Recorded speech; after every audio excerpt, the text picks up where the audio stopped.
নীলা আর তার রঙিন চিঠি। একটা ছোট্ট গ্রাম ছিল, নাম তার রাঙ্গামাটি। সেখানেই থাকতো এক ছোট্ট মেয়ে, নাম নীলা। নীলা ছিল খুব হাসি খুশি, দুষ্টু আর রং পেন্সিলের মতো রঙিন মন নিয়ে ঘুরে বেড়ানো এক বাচ্চা মেয়ে। নীলার স্কুলে নতুন এক ছেলে আসে, নাম আরিয়ান। ও খুব চুপচাপ, একটু লাজুক, কিন্তু চোখ দুটো ছিল একেবারে চকচকে। প্রথম দিন ওকে দেখে নীলার মনে হলো এই ছেলে তো একদম গল্পের বই থেকে বেরিয়ে এসছে।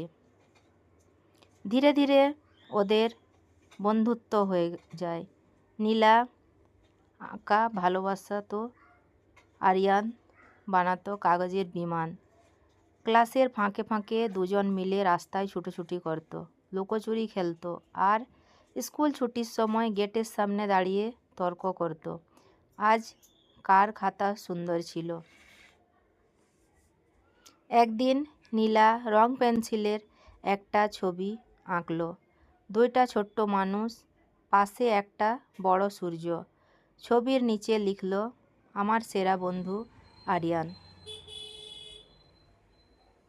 কিন্তু নীলা লাজুক ছিল, তার ছবি সরাসরি দেওয়ার সাহস হলো না। সে ছবিটা চিঠির মতো ভাঁজ করে আরিয়ানের ব্যাগে চুপচাপ রেখে দিল।